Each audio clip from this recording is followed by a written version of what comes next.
Jasmine never suspected that her migraine would be the catalyst for the end of her marriage, until she came home early and saw the white powder dissolving into her favorite chamomile tea. It was a gray, miserable Tuesday in Atlanta.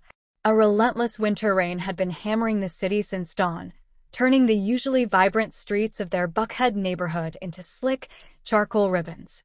Jasmine Vance sat in her car for a moment, pressing her cold fingers against her temples. The migraine had started right after her 2 p.m. meeting, a jagged bolt of pain behind her left eye that made the glowing spreadsheets on her monitor unbearable. She had texted Kevin that she was powering through, but by 3 p.m., she had surrendered. She needed silence. She needed the dark. She needed home. She didn't park in the driveway. It was habit, really. Kevin liked the driveway clear for his pristine BMW, so she usually parked her sensible sedan on the street. Today, that habit made her invisible. The house looked perfect from the outside, a modern 2-story structure of glass and dark wood that Kevin had picked out. It was a statement home, he liked to say. To Jasmine, it often felt more like a museum than a sanctuary, especially with the way Kevin obsessed over every coaster and cushion. She entered through the side door connected to the garage, moving quietly, not out of stealth, but because the sound of her own heels on the hardwood floor felt like hammers inside her skull. She expected the house to be empty. Kevin usually had showings until at least 6. But as she stepped into the mudroom, she heard it, the low, rich baritone of her husband's voice coming from the kitchen. "No, babe, don't worry. The timing is actually perfect." Jasmine froze. Her hand tightened around the strap of her laptop bag. "Babe?" She moved closer to the kitchen door, which was left slightly ajar. Through the crack, she could see a slice of the pristine quartz island. Kevin was standing there, his back to her, wearing the charcoal suit that she thought made him look so distinguished. He had his AirPods in, his head bobbing slightly as he listened to someone on the other end. "I know you're impatient," Kevin said, a laugh rumbling in his chest. "But these things take finesse. You can't just rush the finale." Jasmine's breath hitched. She watched as Kevin reached into his suit pocket and pulled out a small, orange prescription bottle. It wasn't one she recognized. He popped the cap with a practiced flick of his thumb and shook 2 small white pills into his palm. On the counter sat Jasmine's favorite mug, the oversized ceramic one she bought at a pottery festival years ago. Steam curled from it, carrying the faint, sweet scent of chamomile and honey. Kevin placed the pills on the counter and used the back of a spoon to crush them into a fine powder. "Yeah, the detox tea," Kevin said into the air, his voice dripping with a mockery that made Jasmine's stomach turn. "She thinks it helps with her stress. Honestly, Chloe, it's almost too easy. She drinks it, complains about being tired, and is out like a light by 8:30. It gives me hours to work on the accounts." He swept the white powder into the steaming mug and stirred it vigorously. The spoon clinked against the ceramic. Clink, clink, clink, a cheerful sound that felt violently out of place.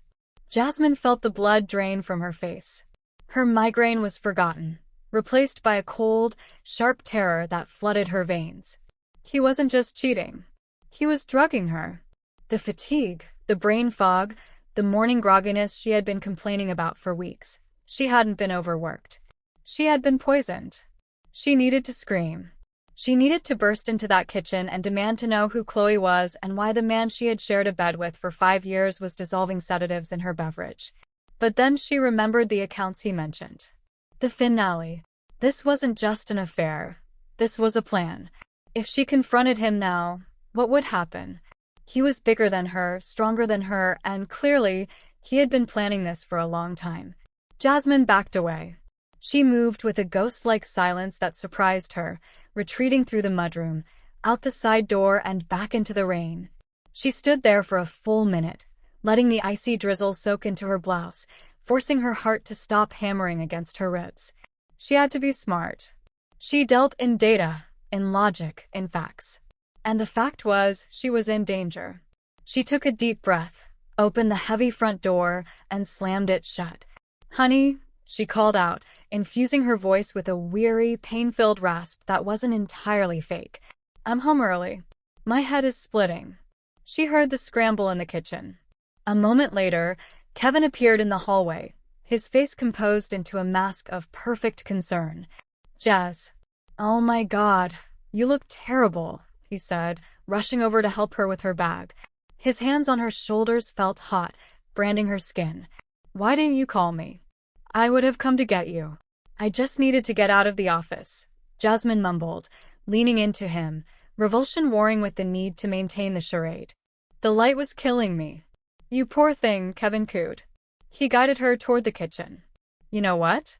I was just making myself a coffee, but I made you some tea too. I had a feeling you might need it tonight. It's that chamomile blend you love. He led her to the island. The mug was there, innocent and steaming. Thanks, Jasmine said, picking it up. The ceramic was warm. You're the best. Drink up, Kevin encouraged, watching her closely. His eyes, usually so warm, looked flat and predatory. It'll help you relax. Jasmine lifted the mug to her lips.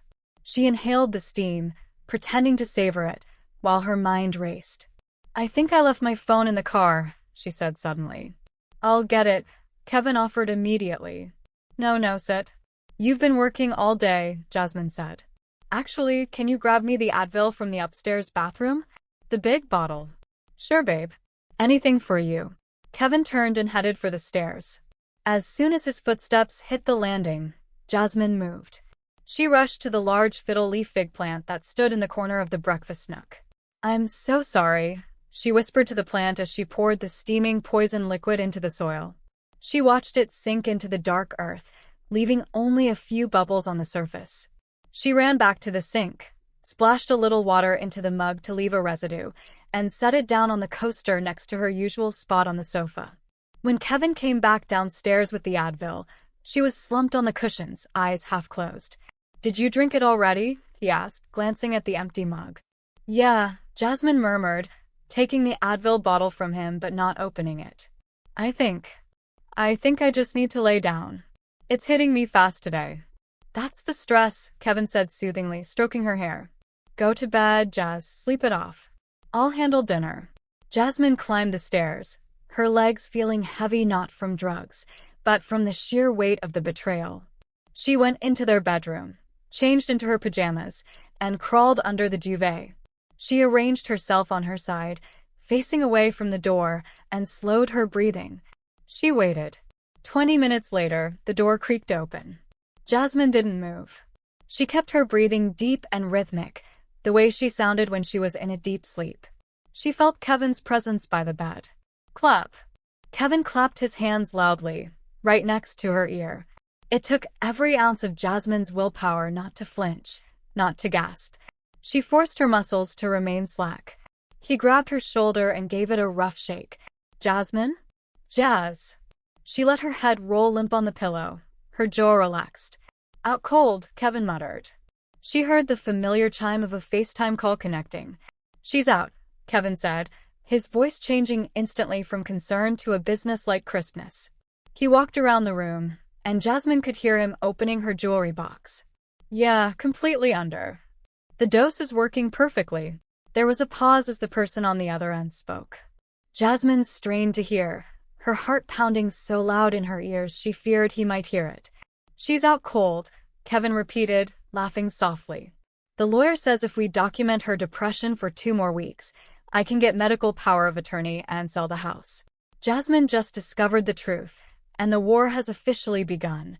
If this twist hooked you, do me a favor and comment the number 8 below so I know you're watching. And if you enjoy these stories of justice and resilience, hit that subscribe button for Black King and ring the bell. We have plenty more twists coming, and you won't want to miss a second. Thanks for your support. Now let's get back to the story. The morning sun hit the kitchen island, illuminating the yellowing, wilting leaves of the fiddle leaf fig, the only physical witness to last night's attempted poisoning. Jasmine stared at the plant while the coffee machine gurgled its morning rhythm. Just yesterday, those leaves had been a deep, glossy green. Now, they drooped sadly, veins turning a sickly brown where the tea had soaked into the soil. It was a terrifying validation. She wasn't crazy. She wasn't paranoid. She was living with a man who was actively trying to erase her. Morning, sleepyhead. Kevin's voice boomed as he bounded down the stairs, smelling of expensive cologne and hair product. He looked infuriatingly fresh, a stark contrast to the hollow-eyed exhaustion Jasmine saw in her own reflection. "You were out cold last night. I tried to wake you for dinner, but you were dead to the world." Jasmine forced a weak, apologetic smile, leaning against the counter to block his view of the dying plant. "I know. I'm sorry. I feel so foggy lately. I can't seem to keep my thoughts straight." "It's okay, babe," Kevin said, pouring himself a cup of coffee. He leaned in and kissed her temple, a gesture that used to make her feel safe but now made her skin crawl. "I was actually thinking, maybe we should organize your files today? You know, just in case you forget where things are again. Like those banking passwords you couldn't remember last month." The memory hit her like a physical blow. 2 months ago, Kevin had casually asked for her passwords for emergencies. At the time, she thought he was being practical. Now, she realized he was building the keys to his own kingdom. "Maybe this weekend," Jasmine deflected, rubbing her forehead. "I think I need to get some fresh air today. Maybe work from a coffee shop? The house feels stifling." Kevin frowned slightly, his eyes narrowing just a fraction. "Are you sure that's a good idea? You shouldn't be driving if you're feeling dizzy." "I'll Uber," she lied smoothly. "I just need a change of scenery." "All right. Just keep your location on so I know you're safe," Kevin said, flashing his practiced realtor smile. "I've got showings all day in Sandy Springs. I'll check on you later." Jasmine waited by the window until his silver BMW disappeared around the curve of the cul-de-sac. The moment he was gone, the foggy wife vanished. Jasmine straightened her spine, her eyes sharpening with cold determination. She didn't call an Uber. Instead, she went to her home office and grabbed her bug-sweeping kit, a leftover gadget from a cybersecurity project she'd worked on years ago. She swept the living room first. The device beeped frantically near the smoke detector on the ceiling. She grabbed a stepladder and popped the cover. There, blinking with a tiny red light, was a high-definition camera hardwired into the house's power supply. He was watching her. He was recording her naps, her confusion, probably editing clips to show her looking disheveled and unstable. She checked her phone next. Buried deep in the system folders, she found it, Family Locator Pro. It was running in the background, logging her GPS coordinates, text messages, and call history. He knew everywhere she went. He read every text she sent to her mother. Jasmine felt a surge of nausea, but she shoved it down. Panic was a luxury she couldn't afford. She grabbed her purse, left her phone on the kitchen counter to simulate that she was still home, and slipped out the back door. She walked 3 blocks to the nearest pharmacy and bought a prepaid burner phone and a Visa gift card with cash. By 11 a.m., she was seated in a bustling Starbucks in downtown Atlanta, far away from her usual haunts. She pulled her hoodie up, blending in with the students and freelancers. She connected the burner phone to the public Wi-Fi and logged into the cloud. "Okay, Kevin," she whispered to the screen. "Let's see what you're hiding." Because Kevin was arrogant, he was careless.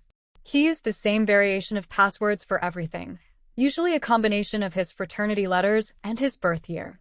Jasmine cracked his private email in 3 tries. She started with the bank statements. On the surface, their joint account looked normal. But Jasmine was a data analyst. She looked for patterns, not just totals. She downloaded the last 2 years of transaction history and ran a pivot table. There it was. Small, irregular withdrawals labeled consulting fees or maintenance, $200 here, $500 there. Individually, they were negligible. But aggregated over 18 months, they totaled nearly $45,000. She traced the recipient account routing number. It led to a Shell LLC registered in Delaware, which then paid rent on a luxury condo in Buckhead, a condo listed under the name KM Ventures. "You're paying for your bachelor pad with my salary," she hissed under her breath. But fraud was just money. Money could be recovered. What she found next chilled her to the bone. She opened his drafts folder. There was an email written 3 days ago, addressed to a Dr. Evans, a psychiatrist Kevin played golf with. Subject: urgent. Jasmine's deterioration. "Hey, Mark. I think it's time. She's getting worse. She's forgetting who I am, leaving the stove on, and yesterday she got aggressive when I tried to help her. I'm scared she's going to hurt herself." You mentioned there's an expedited process for involuntary commitment if the spouse signs off. I have the logs of her behavior for the last 6 months. Let me know how fast we can move. I need to get power of attorney to handle her assets while she's in treatment. Jasmine read the email twice, her hand trembling so hard she knocked her coffee cup, spilling a few drops on the table. He wasn't just going to divorce her. He was going to institutionalize her. He was rewriting her reality, painting her as a danger to herself so he could legally lock her away and sell everything she owned. She was about to close the laptop, terrified that he might somehow see her remote login, when a folder in his Google Drive caught her eye. It was an archived folder from 5 years ago, simply labeled, The Settlement. Curiosity warred with fear. She clicked it. Inside were scanned PDF documents, divorce decrees, restraining orders, and a medical evaluation. Jasmine squinted at the name on the documents. It wasn't Kevin's. It was a woman's name, Carla Reese. She opened the medical evaluation. It was from a different doctor, but the language was hauntingly familiar. Patient exhibits signs of paranoia, memory loss, and aggression. Spouse recommends immediate intervention. Jasmine sat back, the noise of the coffee shop fading into a dull roar. Kevin had told her his ex-wife was crazy, that she had tried to attack him, that he had barely escaped with his life. But looking at these dates, looking at the pattern, Carla hadn't been crazy. Carla had been the first draft. Jasmine grabbed a napkin and scribbled down the phone number listed on the old legal form. It was a long shot. 5 years was a long time. But as she stared at the screen, at the blueprint of her own destruction laid out in Kevin's digital footprint, she realized she couldn't do this alone. She needed a witness. She needed the only other person in the world who knew exactly what the tea tasted like. The contact information for Carla Reese was 5 years old, scribbled in blue ink on the margin of a scanned divorce decree, but it was Jasmine's only lifeline to prove she wasn't losing her mind. Jasmine sat in the waiting room of Davis & Partners, a boutique law firm on the 20th floor of a midtown high-rise. She had chosen this firm specifically because Marcus Davis had a reputation for handling high-conflict divorces in the African-American community with ruthless efficiency. She clutched her burner phone like a talisman. "Mrs. Vance? Marcus will see you now." Marcus Davis was a man in his 50s with silver-flecked dreadlocks and eyes that had seen every variety of marital deception. He listened to Jasmine's story without interrupting, his pen scratching occasionally on a yellow legal pad. When she finished, telling him about the tea, the hidden camera, the email to the psychiatrist, he sat back and sighed. "I believe you, Jasmine," Marcus said, his voice deep and gravelly. "But belief isn't evidence. Right now, if we go to a judge, Kevin produces a clean drug test for himself, a spotless reputation in the community, and a log of your erratic behavior. He has a doctor ready to testify you're unstable. If you file now, he'll counterfile for emergency guardianship, and given the groundwork he's laid, a judge might grant it just to be safe. So what do I do? Wait until he actually kills me?" Jasmine asked, her voice trembling with frustration. "No. We need undeniable proof." Marcus leaned forward. "We need a toxicology report from a certified lab, not just a hunch. And we need to establish a pattern. You said you found his ex-wife's name." "Carla," Jasmine nodded. "Find her," Marcus advised. "If he did this before, she's the key to breaking his good guy persona. 1 crazy wife is a tragedy. 2 is a pattern." Jasmine left the office with a clear directive. She sat in her car in the parking deck, staring at the number she had copied down. Her thumb hovered over the call button on the burner phone. What if Carla hung up? What if she was on Kevin's side? She dialed. It rang 4 times. Then a hesitant voice answered. "Hello. Hi, is this Carla?" "Carla Reese." "Who is this?" The voice sharpened, defensive. "My name is Jasmine Vance. I'm Kevin Williams' wife." Silence stretched on the line, heavy and suffocating. Jasmine could hear a child laughing in the background on Carla's end. "I don't have anything to say to you," Carla said coldly. "Please don't call here again." "Wait," Jasmine pleaded, desperation cracking her composure. "Please. He makes me tea. Every night. Chamomile with honey. And after I drink it, I can't wake up."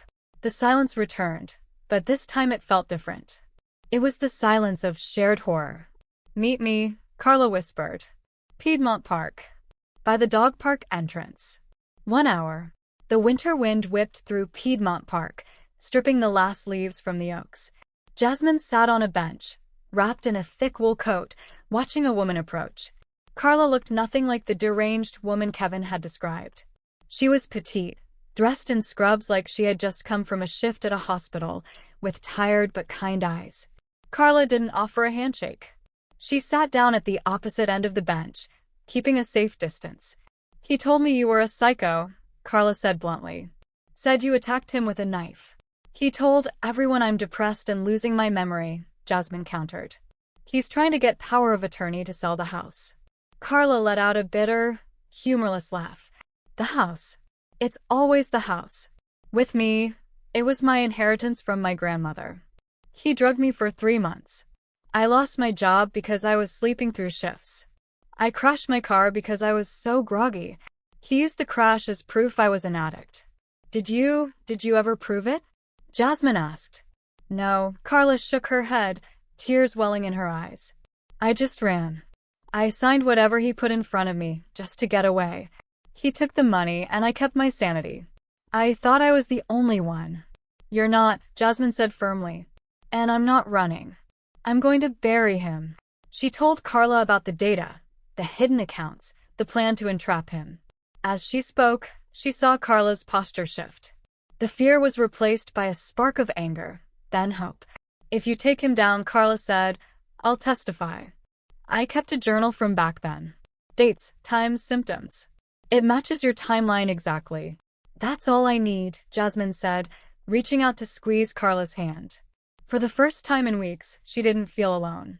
Just then, the burner phone in Jasmine's pocket buzzed violently. It was a motion alert.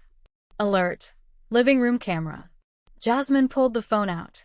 She had hacked into the feed of the hidden camera Kevin had installed, turning his own surveillance against him.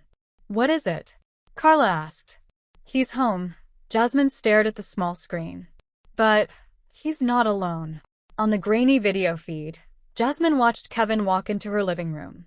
He wasn't with a client. He was with a woman. Tall, blonde, younger.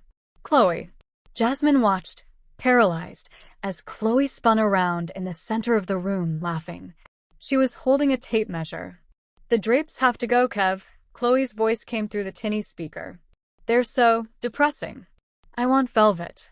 Maybe emerald green." Kevin walked into the frame, wrapping his arms around Chloe's waist. He kissed her neck.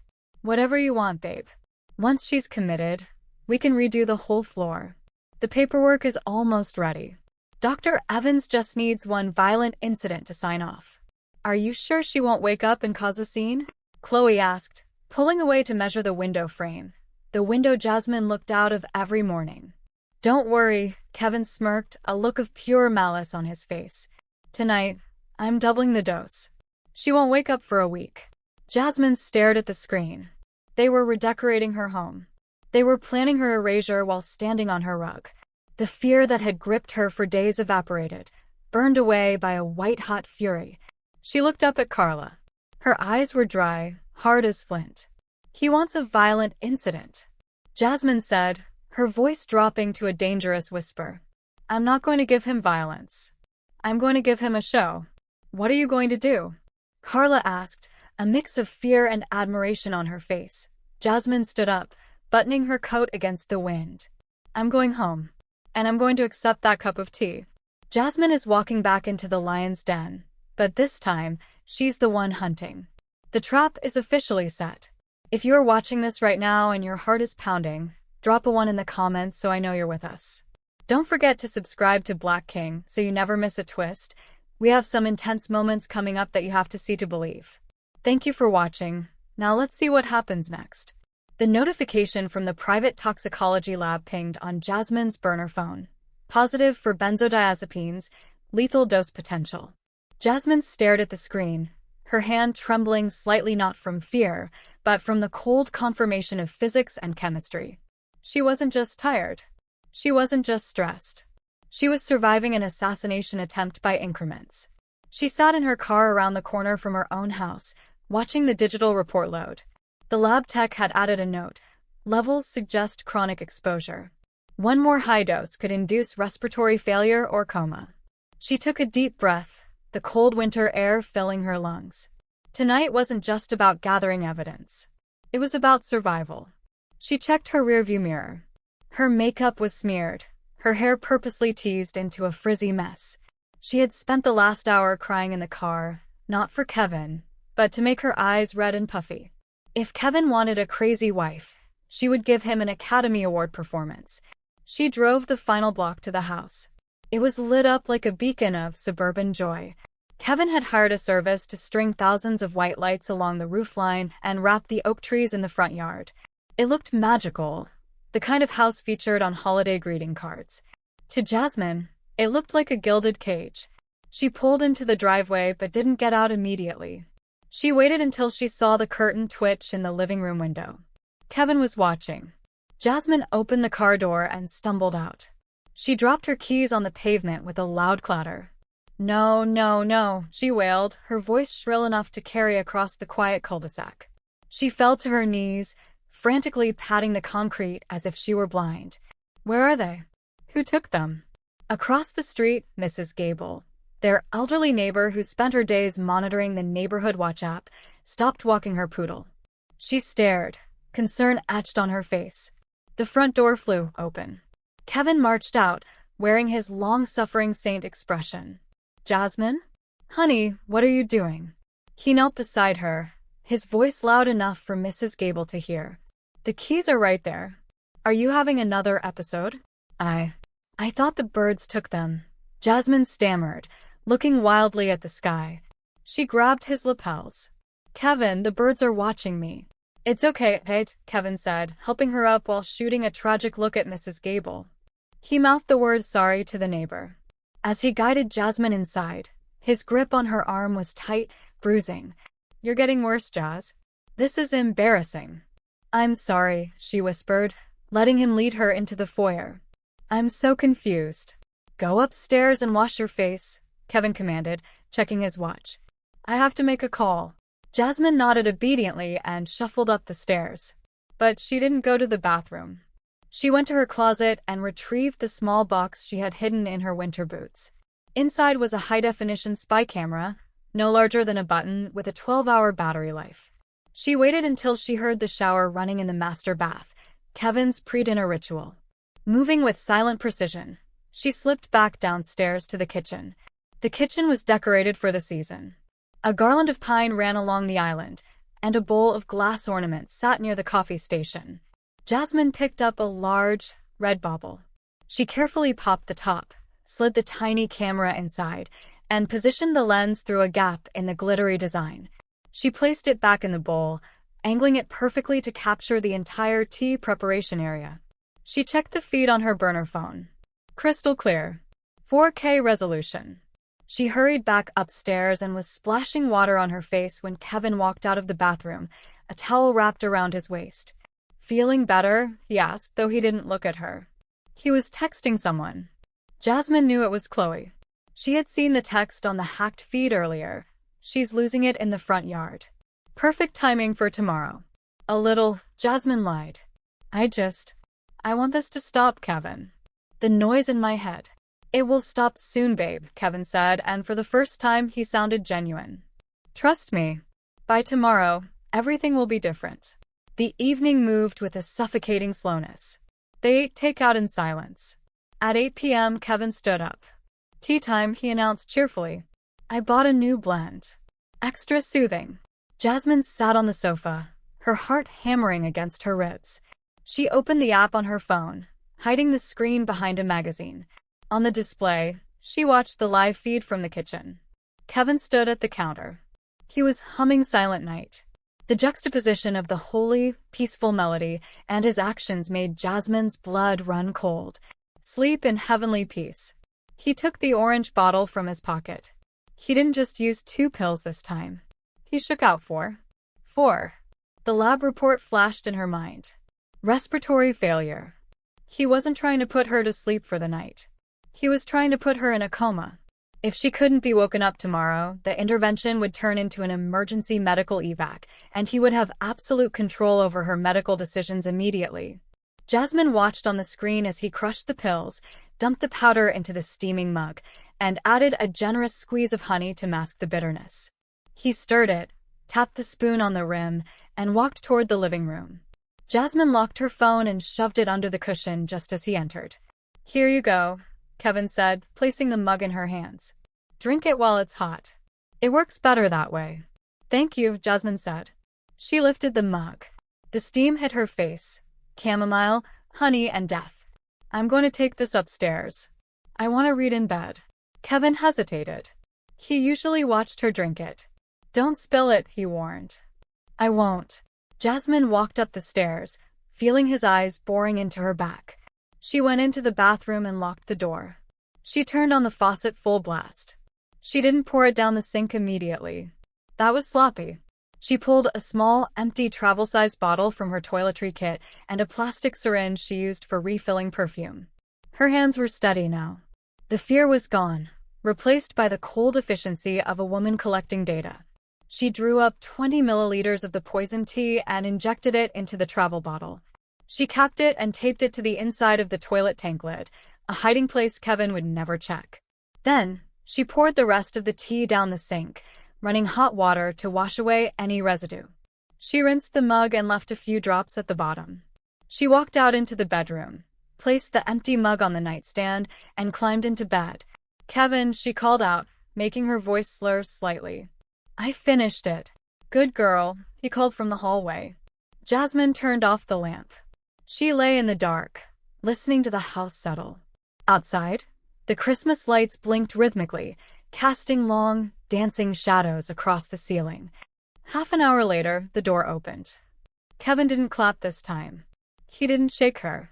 He simply stood over her, watching. Jasmine kept her breathing shallow, mimicking the deep unconsciousness he expected. He leaned down, his breath hot against her ear. "Tomorrow, Dr. Evans is coming over for the intervention," he whispered, his voice giddy with victory. "Mom and Dad are coming. Your parents are coming.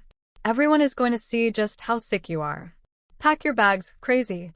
He straightened up and walked out, whistling Silent Night as he closed the door. In the darkness, Jasmine opened her eyes. They were clear, sharp, and utterly awake. She reached under the pillow and touched the cold glass of the burner phone. She had the video. She had the toxicology report. She had the physical sample in the bathroom. "Yes, someone is leaving tomorrow, Kevin," she whispered to the empty room. "But it won't be me." Kevin had invited everyone, Jasmine's parents, his parents, and Dr. Evans, to witness Jasmine's mental breakdown, unaware he had set the stage for his own execution. The living room felt less like a home and more like a funeral parlor. It was 10 a.m. on Wednesday, but the heavy velvet curtains were drawn tight, blocking out the winter sun.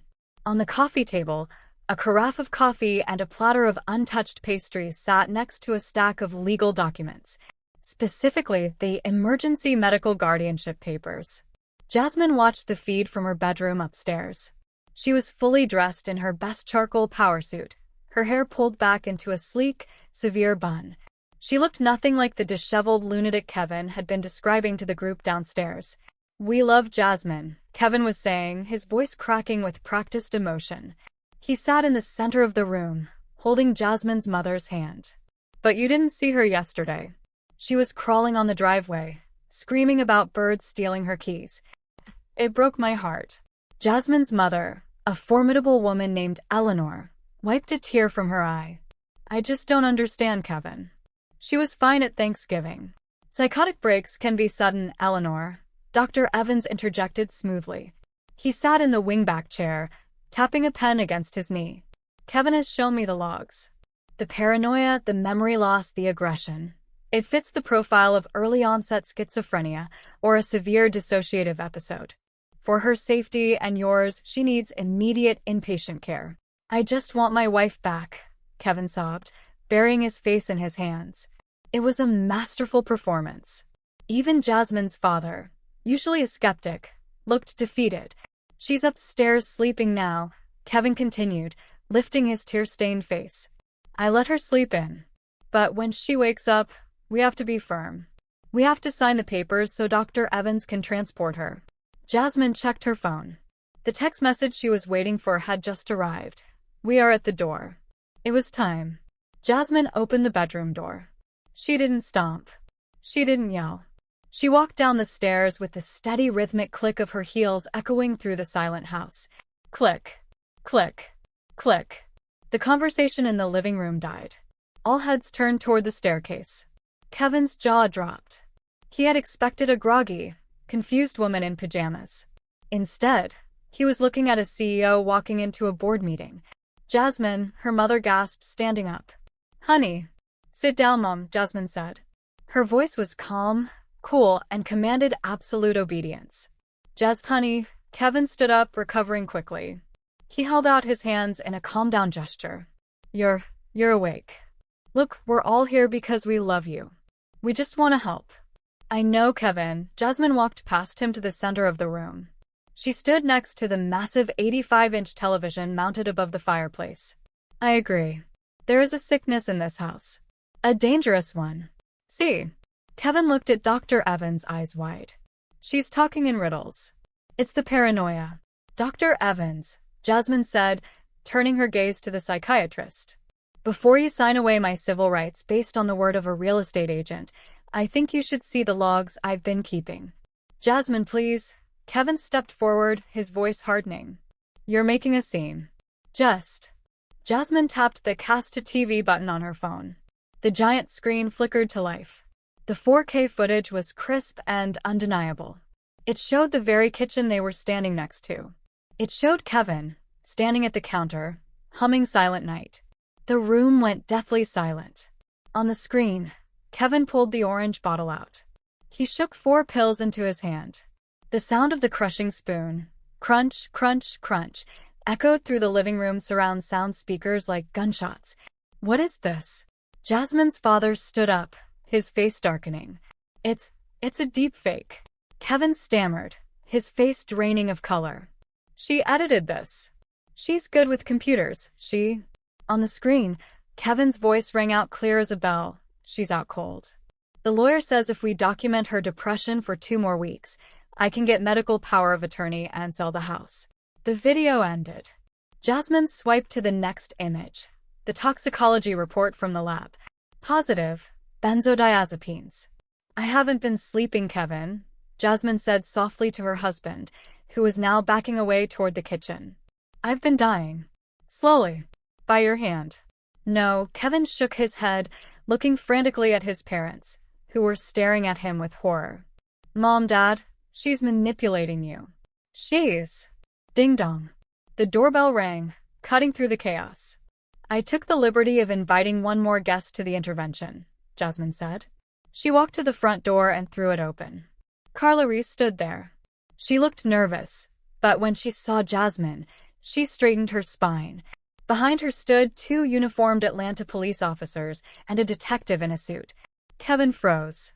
He looked from Jasmine to Carla, and for the first time, the mask slipped completely. The charming husband vanished, replaced by a cornered rat. You, Kevin whispered, staring at Carla. He did it to her too, Jasmine announced to the stunned room. She pointed at Kevin. Gaslighting. Drugging. Stealing assets. It's not a mental illness, Dr. Evans. It's a business model. Kevin Williams. The detective stepped into the foyer, handcuffs glinting on his belt. We have a warrant for your arrest for domestic assault, reckless endangerment, and attempted fraud. You can't do this. Kevin screamed as the officers grabbed his arms. He thrashed, knocking over the tray of pastries. Coffee splashed onto the guardianship papers. It's my word against hers. She's crazy. Look at her eyes, she's crazy. We have the tea, Mr. Williams, the detective said calmly, clicking the cuffs tight. And we have the syringe your wife preserved. The lab is running a DNA match on the cup right now. As they dragged Kevin out the front door, passing his weeping mother and Jasmine's stunned father, a cell phone buzzed loudly on the coffee table. It was Kevin's phone. Jasmine walked over and picked it up. The screen lit up with a name, Chloe. A text message popped up. Did you get her signed away yet? I'm waiting outside in the car. It's freezing. Jasmine looked at the phone, then at the open door where the police cruiser lights were flashing. She looked at her parents, who were rushing toward her, arms open. Wait. Jasmine held up a hand. She swiped the green answer button and put the phone to her ear. Babe. Chloe's voice was impatient. Is it done? Can I come in? Jasmine smiled. It wasn't a nice smile. It was the smile of a woman who had walked through fire and come out holding the match. Come on in, Chloe, Jasmine said. The police are just leaving. We need to talk. The flashing blue lights of the police cruiser faded into the distance, leaving the neighborhood quiet again, but the cleanup was just beginning. Inside the house, the silence was heavy, but it didn't feel oppressive anymore. It felt clean. Jasmine walked back into the kitchen, her heels clicking softly on the hardwood. Her parents were sitting at the dining table, still in shock, speaking in hushed tones with Carla. Jasmine bypassed them and went straight to the breakfast nook. She looked at the fiddle leaf fig. The soil was still damp with the toxic brew she had poured into it yesterday. The leaves were brown and curled, a botanical casualty of war. Jasmine touched a dying leaf gently. I owe you a replacement, she whispered. A big one. A knock at the front door made everyone jump. Jasmine's father stood up, protective instincts flaring, but Jasmine waved him down. It's okay, Dad. I'm expecting this one. Jasmine grabbed a manila folder from the counter, one she had prepared earlier that morning while waiting for the police, and walked to the front door. She stepped out onto the porch, closing the door behind her to keep the warmth inside. Chloe was standing on the welcome mat. She looked shivering and small in her fashionable coat, hugging her arms around herself. When she saw Jasmine, she didn't look triumphant. She looked confused, her eyes darting to the driveway where Kevin's car was still parked, but Kevin was gone. Where is he? Chloe asked, her voice trembling. I saw the police lights. Did he get the papers signed? Jasmine leaned against the doorframe, studying the woman who had helped measure her windows for drapes. She should hate her. She should want to destroy her. But looking at Chloe, young, naive, and clearly terrified, Jasmine only felt a profound, weary pity. He didn't get the papers signed, Chloe, Jasmine said calmly. He got arrested. Domestic assault. Attempted poisoning. Fraud. Chloe stumbled back as if slapped. What? No. That's... Kevin wouldn't. He loves me. He's leaving you because you're sick. He told you I was sick. He told you I was crazy. He probably told you he was sleeping in the guest room for months, right? Jasmine asked. Chloe nodded mutely. He slept in our bed every night, Jasmine said, stating the fact without emotion. He wasn't leaving me for you because he loved you. He was getting rid of me so he could use my life insurance and the house sale to pay off his gambling debts. Gambling? Chloe whispered. He doesn't gamble. He's a successful investor. Jasmine held out the manila folder. I'm a data analyst, Chloe. I follow numbers. Kevin isn't an investor. He's broke. He's leveraged to the hilt. Chloe took the folder with shaking hands. She opened it. Look at page 3, Jasmine instructed. Chloe flipped the page. Her breath hitched. This is a credit card application. In my name. 3 of them, Jasmine corrected. Open last month. He used your social security number, which I assume you gave him for a background check or a lease application. He maxed them out yesterday to pay the retainer for his criminal defense lawyer. He knew this might happen. Chloe stared at the papers, her world crumbling in real time. I didn't know. I swear. She looked up at Jasmine, tears streaming down her face, ruining her perfect makeup. I thought he was saving me. He said he was saving me from my debt. Jasmine looked at the young woman. It would be so easy to let the police drag her away as an accomplice. Chloe had been willing to watch Jasmine be institutionalized. But Jasmine saw the pattern. Kevin collected vulnerabilities. He found women who were struggling, promised them the world, and then consumed them. I spoke to the detective, Jasmine said. I told him I have no evidence that you knew about the poisoning. As far as I'm concerned, you were just the redecorator. Chloe blinked, stunned. You aren't pressing charges against me? No, Jasmine said. But you need to leave. Take that file. Call the credit bureaus immediately and freeze your credit. Then call a lawyer. Why? Chloe asked, wiping her nose. Why are you helping me? Because he would have done the same thing to you in 2 years, Jasmine said, her voice hard. Don't let men define your worth via credit score, Chloe. Go. Chloe nodded frantically, clutching the file to her chest. She turned and ran down the driveway, her heels clicking on the pavement, fleeing the wreckage of the fantasy she had bought into. Jasmine watched her go, taking a deep breath of the crisp winter air. It tasted clean. No chamomile. No honey. Just cold, sharp truth. She turned and went back inside. In the kitchen, Carla was standing by the stove. She held up the kettle. I found a box of Earl Grey in the back of the pantry, Carla said, a small, tentative smile on her face. Sealed. Safe. Jasmine walked over. The tension that had held her spine rigid for weeks finally began to loosen. She looked at Carla, the crazy ex-wife who had turned out to be her savior. Earl Grey sounds perfect, Jasmine said. Carla poured 2 mugs. No sugar. No honey. Just dark, honest tea. She handed one to Jasmine. To the crazy ones, Carla toasted, raising her mug. Jasmine clinked her mug against Carla's. To the ones who survived. They drank. The tea was bitter and hot, and it was the best thing Jasmine had ever tasted. Her mother came over and wrapped her arms around Jasmine from behind. I'm so proud of you, baby. I was so scared.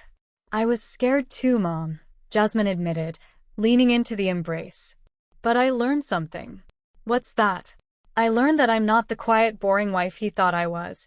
Jasmine looked at her reflection in the dark window. She didn't look tired anymore. She looked dangerous. She looked alive. Later that night, after the family had left and Carla had gone home with a promise to meet for lunch next week, Jasmine sat alone in the living room. The Christmas tree lights were still twinkling, indifferent to the drama that had unfolded beneath them. She took out her phone, her real phone, not the burner. She opened the Family Locator Pro app Kevin had installed. She navigated to the settings and hit delete account. Next, she went to her contacts. Kevin, husband. She hit delete. She walked to the window and looked out at the street. The rain had stopped, and the clouds were breaking, revealing a sliver of the moon. The nightmare was over. The house would be sold. The money would be recovered. The scars would heal. She thought about Kevin, sitting in a holding cell tonight, wondering how his perfect equation had failed. He had forgotten the most important variable. He underestimated the women he tried to break. Jasmine took a sip of her tea and smiled into the silence. Some storms come to clear your path, she whispered to the empty room. Now I can finally sleep.